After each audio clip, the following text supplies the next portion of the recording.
Welcome once again, and we begin with our second video. And I'm going to start off with John Newland.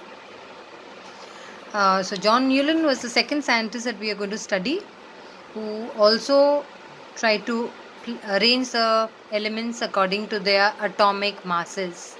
Okay, and these are the list of elements that were known during his time, during Newland's times. And whenever we think of Newland, we are going to think of Newland's octaves. And those who know music will know that octaves are a set of musical notes, just like we have in Hindi, sa, re, ga, ma, pa, and so on. In English, we have do, re, mi, fa, so, la, ti. These are the English musical notes. And so he started placing the elements according to the increasing number of their atomic masses.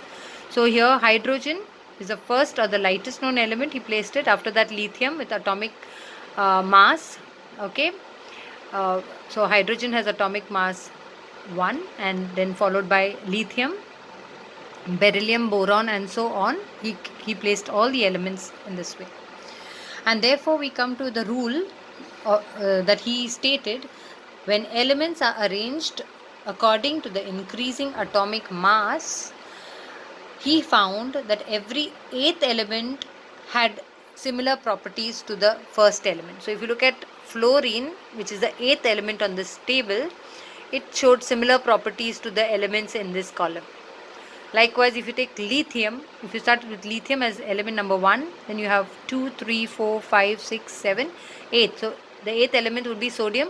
Sodium has shown similar properties to lithium. And previously, if you see Dobinier's triads, we know that lithium, sodium, and potassium, these were group of 3 elements which showed similar properties, right? And if you look at this table, I have written some numbers, say 1, here there's 2, 2, 3, and so on. So just to make learning a little bit easier, because according to Newland, okay, he had placed all these elements, but only the elements from 1 to 20, okay, having atomic mass from 1 to 20, they were placed like they showed similar properties. After that, it did not. For example, you see beryllium, magnesium, calcium, these are all metals. Lithium, sodium, potassium, all these 3 are metals. Hydrogen, fluorine, chlorine, all these are considered to be non-metals. Hydrogen is a gas, fluorine is a gas, and okay, and so on.